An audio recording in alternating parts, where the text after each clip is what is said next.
So then, the insurance industry, the leaders of that industry sounding the alarm over the president's proposed fix of Obamacare, warning it could actually make things worse and send premiums through the roof. Melissa Francis, host of Money on Fox Business Network, with me now. Melissa, hello to you. Hello. So the cries are getting louder that the fix only makes things worse. Who is the loudest voice in that group? Right now, it's really the insurance commissioners. I mean, they're the regulators in every state that are in charge of enforcing the rules, making them for that state and sorting it all out. They are throwing up their hands in exasperation. The insurance commissioner in Washington State said they're not going to go along with it. They're absolutely not going to follow the new rule. Arkansas's Democratic insurance commissioner said, look, it's just too late. The head of the National Insurance Commissioners Association, who's former Democratic Senator Ben Nelson, he said, it's just simply too late. It's going to cause all kinds of dislocations and much higher prices for people. So these are the guys who are the loudest right now, and kind of surprising quarters, I'm sure, for the White House. Yeah, you mentioned Ben Nelson. Here he is from Fox News Sunday about that very topic. Excluding some people from the plan creates certain issues. Also, the commissioners are focused on solvency. They want to make certain that this doesn't shift the cost to the point that insurers face and risk insolvency.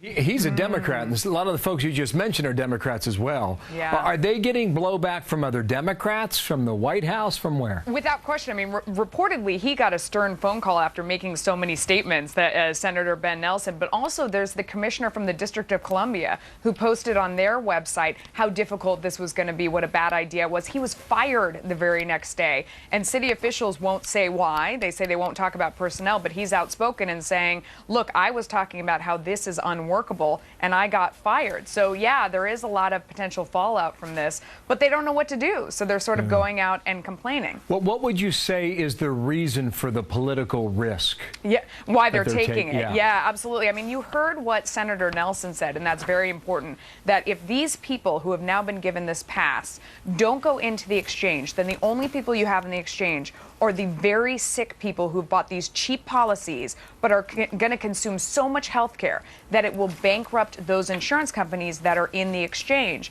But Marco Rubio has been out highlighting the fact that there's this risk corridor where, written into this law that nobody read, is this idea that if insurance companies have 3% higher costs than they estimated as a result of who's in these pools, they can recoup 50% of that money from the government, from you and me.